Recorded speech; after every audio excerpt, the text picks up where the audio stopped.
Hey friends, it's Julie, and I have some really good news for my business that I want to share with. Hi, Asher. My dog thinks I'm talking to him. Anyways, I have just gotten to the point where the only list scanned and unlisted postcards fit in one box right here. So these are all scanned in, and as you can see, there's a book in here which I think will fit in there. Fit right in my postcard boxes. There's some photos. So they're not all postcards, and some of these will probably not be listed because I might go and see they're only worth like $3 to $5 or something. Then I'm not going to list them. I'm going to throw them in my box for a lot later. So this is pretty exciting because at one time I had a few thousand postcards that were unlisted. The only thing left I have that is unlisted are the ones I got in Minnesota. I haven't really gone through them yet. I just have wanted to get through this stuff first, and the stuff that I really thought would sell first. That leaves us with the fun of being able to source again. And guess what arrived today? This guy. I ordered 1,000 postcards on eBay, and it's because several other resellers have bought from this person. This is somebody who's been slowly selling off a relative. I don't know if it was a parent's or grandparents or somebody's lot of postcards, and it's just a random lot, so I don't know what's in there. I just saw a few sample pictures, but some of this other postcard sellers that have gotten this lot have said that they find some good stuff in it. So I thought I would take a chance. It was only $120 for 1,000, so we were looking at 12 cents a postcard. So even if I just find half of them to be listable, or even a quarter of them, I'll be doing well. So this is the series that I'm going to be going through with you now, is to go through the series of how I go about processing postcards. I mentioned that I'm not really buying large lots anymore, but I bought this one just for you guys so I could show you what I used to do. Not to say I'm never going to buy these again. You know, it's a really good feeling to know that, boy, that sounds like a Mr. Rogers line. It's such a good feeling to know that my postcards are in control, but honestly, my whole reselling business isn't in control. So what I have an issue with are the things from my antique booth. I have quite a bit in my office here that I need to process, and then I have a bit downstairs. And I was good last week about not going to an estate sale that I wanted to go to. I looked at the photos and there was some really cute stuff in there, but it would be more decor things for the booth. So I decided not to go there. But I decided that I'm not going to go to a sale that I don't see anything in the pictures that I want, because I know if I go there, I'm going to buy something, and I just need to work on what I have. I need to shop my own place. So this is kind of launching off two different things.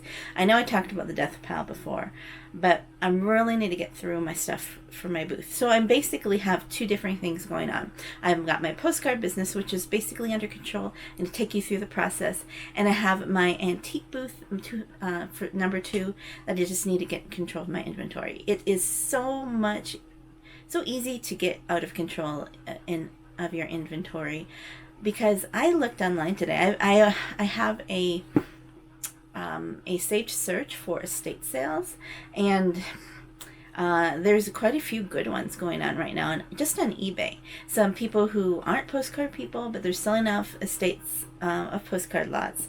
Maybe they're from a collector, and they look like there's some treasures in there. But there's always going to be lots like that, and maybe not every month, maybe not every week, but there's going to come up again. So and I want to be more selective too.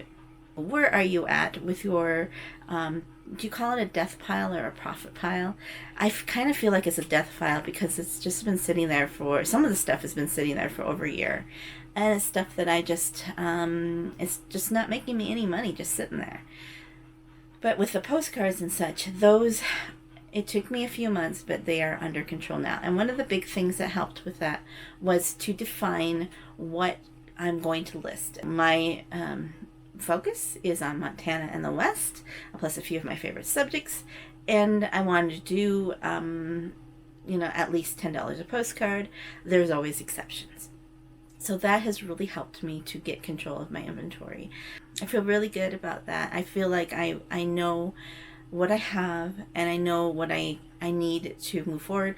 And it is really nice to be able to say, I only have this one box left. Now I can go out and look for more because I know that I need more to list. So then it's kind of fun to say, okay, which one should I choose, instead of feeling burdened by all this other stuff that I have already accumulated and thinking, oh, I got to deal with this. And you have that silent to-do list. And it kind of feels like, you need to list me. They're saying, you need to list me. You need to go through me. I'm gathering dust. Why aren't you doing something with me? You spent money on me. So there's these things are silently talking to you. Okay, maybe it's just my head talking to me. But there's always that silent to-do list when you have extra stuff. And okay, that could apply to all aspects of your life. But, right now we're just talking about our inventory. I know that some of you may be very comfortable with having thousands, maybe even millions of postcards or pieces of inventory under your control. That's fine. But for me right now, where I'm at, I'm not saying that I'll never have thousands of postcards in my inventory again. But for this place in time, it is really nice to have just this little bit. I know I have probably less than 2,000 to go through that need to be listed or sorted.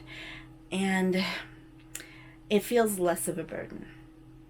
Plus, if I'm thinking about switching offices with my husband, and there's less space to store postcards, so that could be a good challenge too. There's less room in there because there's a guest bed, which takes up a bit of the space. So we'll see if I can get it on down there and switch offices with them. I wanted to give you an update and look for videos about this series of going through this, because I'm going to do an unboxing and a sorting, and then we're going to go through and do the list and research, and of course scanning before that. And then I'm going to explain why I do these steps in this order.